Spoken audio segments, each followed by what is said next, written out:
Hello, we are Group 7 Mathematical Modeling. I'm Kang Miet. I'm Xiao Tong. And I'm Steven. Now, let's move on to our mathematical modeling. So, we are given the first task. How can a prospective university student prepare to finance his or her tuition fees and expenses both before and during his time at university? Now, firstly, let us understand the problem. So, we are given the following information: the financial planning for a prospective uni student. Secondly, the student has to prepare his or her own financing for both tuition fees and expenses. The financial planning should consider both the period before and during university. Fourthly, the student currently focusing on higher education. And lastly, the student is being financially dependent. So, what information is required to accomplish this task? Firstly, the cost of tuition and living expenses. Secondly, additional costs such as books and supplies. Thirdly, funding sources of the student such as savings from family, scholarships awarded, and part-time work. Fourthly, student loans. Fifthly, data collection from sources. And lastly, students' budgeting and financial management. Now, let us make assumptions to simplify the problem. The first assumption is I assume that the student is Singaporean. The second assumption would be that the student is working part time. Thirdly, the student got a scholarship. Fourthly, the student will maintain the same budget all throughout his years in university. Fifthly, the student is eligible for a government bursary. And last assumption is that the student will be living off campus and not in college dorms. Now, let us devise the plan, shall we? So, what are the things the student can do before attending university? Firstly, the student should research on the updated fees policies based on his or her specific university and course. This is because every university has different school fees, and some courses, such as medicine, engineering, and law, have higher fees, whereas some courses have lower fees to be paid. The student should also research on the different types of grants, scholarships, and financial aid available to him or her so as to be able to minimize expenditure and school fees. The student should adjust his or her spending budget such that the spending should not affect his or her school fees that much. The student can have an emergency fund saved in his or her bank account such that if an unexpected event occurs, the student would not have to go through too much hassle and pay for the event. Next, let's represent the selected task mathematically. Here is a summary of financial plan for university student. Firstly, we estimate the total costs, which includes tuition fees, living expenses, books and supplies, and miscellaneous expenses. Next, we identify the funding sources, which include savings, scholarships and grants, and part-time work. Lastly, we calculate loans needed, which we work out the equation, and this equation helps determine the amount of loans needed by subtracting the total funding from the total costs, allowing university students to plan their finances better. It's easy for us to make comparison between different categories or groups. The relative size of the bars makes it very clear that the higher categories have higher costs or needs. Canva allows us to click on individual categories to view and adjust the exact values of it, which provides a more detailed and precise insight.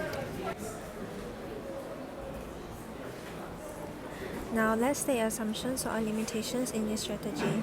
Assumptions are made regarding the availability and amount of scholarships and grants, which can vary annually and depend on the student eligibility criteria and competition. Incomes from part-time work is assumed to contribute to funding education costs. However, actual earnings can vary widely depending on the type of job, hours worked, and local minimum wage laws. Economic conditions, inflation rates, and policy changes can affect the overall cost of the education, potentially impact the feasibility of the financial plan over time. While efforts are made to provide accurate cost estimates from reliable sources, actual costs may differ from estimates due to changes in policies, fees, or unforeseen circumstances. Funding sources without comprehensive consideration of long-term financial planning aspects such as student loans repayment, career earnings, and postgraduate financial responsibilities. Now we come to the third part, carrying out the plan. Is a task explanation. This task is to develop a comprehensive financial plan for a prospective university student in Singapore. This plan will cover how the students can prepare their financial fees and living expenses both before and during their time at university. This is the summary of the plan. So, first, we estimate our total costs.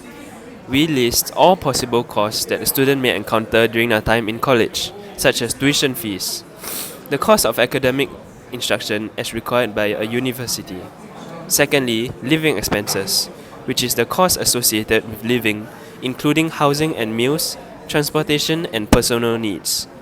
Thirdly, books and supplies, costs for essential course materials like textbooks, stationery and supplies. Fourthly, miscellaneous expenses, extra expenses like health insurance, leisure and activities. Identifying funding resources, investigating different funding resources that are accessible to students include personal savings, money saved by the students or their family specifically for education prior to college. Secondly, scholarship and grants, forms of financial assistance given out based on academic achievement, financial requirement, or other criteria. Thirdly, part-time work, money earned by students from working while in school. So calculating the loans needed. Once the overall expenses and potential financial resources have been evaluated, the remaining balance, including any necessary loans, can be calculated. So now we'll present the mathematical solution. Firstly, we must assume the following costs for a typical university student per year. Tuition fees might be around 20,000 SGD. Living expenses would be 36,000 SGD, which is $3,000 per month. Book and supplies 800 SGD. And miscellaneous expenses, which is 3,500. So total cost is 60,300. Secondly, our funding sources. We must assume that the students have the following funding sources per year, such as savings, which might be around 15,000, scholarships and grants around 10,000, and part-time work income, which is around 12,000. So the total funding available would be 37,000. So now we can find the loans needed, which is the cost of a typical university student per year minus the funding sources, which is 60,300 minus 37,000, which equals to 23,300, which can be rounded up to 24,000 per year. Hence, from this example, we can see that the particular student needs to plan aside and save around $22,000 so as to have some spare money to use just in case as contingency measures such as sudden school fee increase due to unforeseen pandemic or unexpected family crisis, etc. What are the constraints of the mathematical solution in the context of the problem? First, we have average costs. The assumed cost for tuition, living and expenses, and other categories are averages.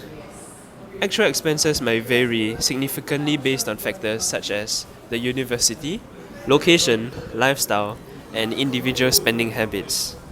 Secondly, the static values.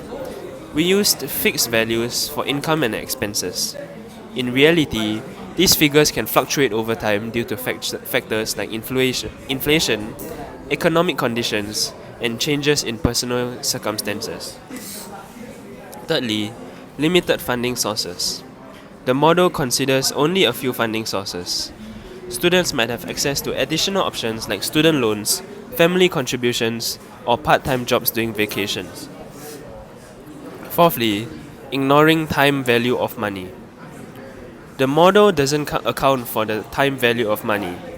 Money saved or borrowed today has a different purchasing power than in the future due to inflation. Last but not least, lack of risk of assessment. This model does not incorporate potential risks like unemployment, health issues, or changes in academic performances that could impact income or expenses. Now, I'll present the real world solution. So, some financial planning recommendations are budget management. We must utilize budgeting tools or apps to track income and expenses, ensuring financial resources are managed efficiently. We can also diversify funding, applying for a variety of scholarships and grants to maximize financial aid opportunities. We can explore part-time job options that align with study schedules to supplement income. Thirdly, we can plan for contingencies. Develop contingency plan for unexpected expenses and consider the broader financial implications of educational investments. Fourthly, we look back. We feel that our analysis of the data is somewhat adequate. It provides a rough starting point by outlining the major expenses and common funding sources for students. The use of hypothetical examples and clear categorization of courses and income sources aids in understanding the financial dynamics of planning for university school fees payment. However, there is room for improvement, such as providing more detailed analysis and a long-term planning.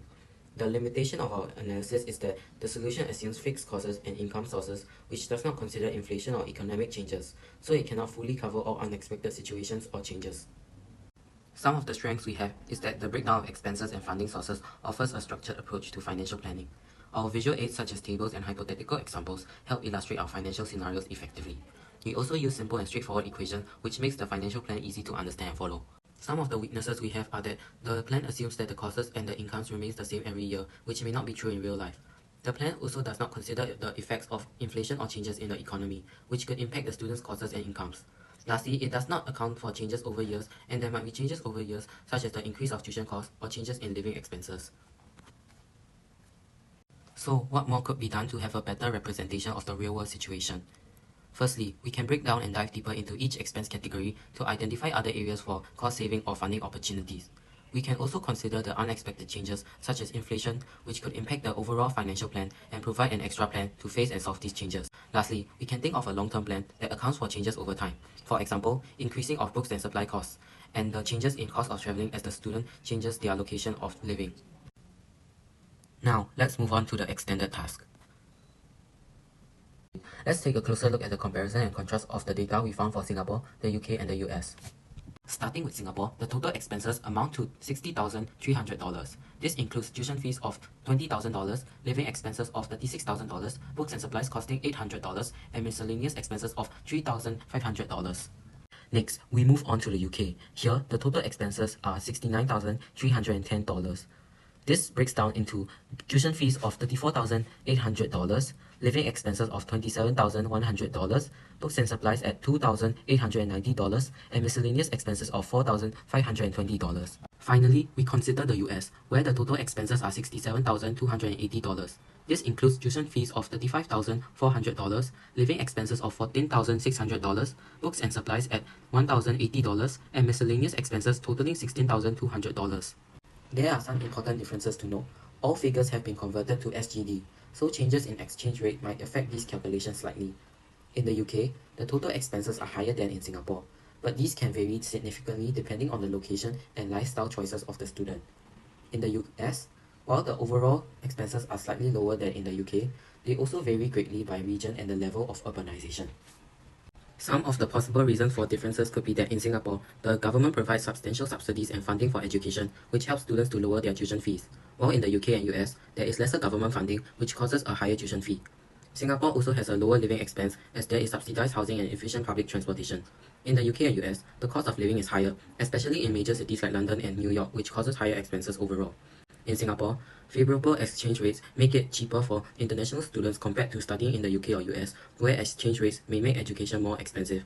For Singaporean students, studying locally avoids the additional costs associated with international education, such as higher fees and expenses related to living abroad. This sums up our mathematical modeling. Thank you for taking the time to listen to our presentation.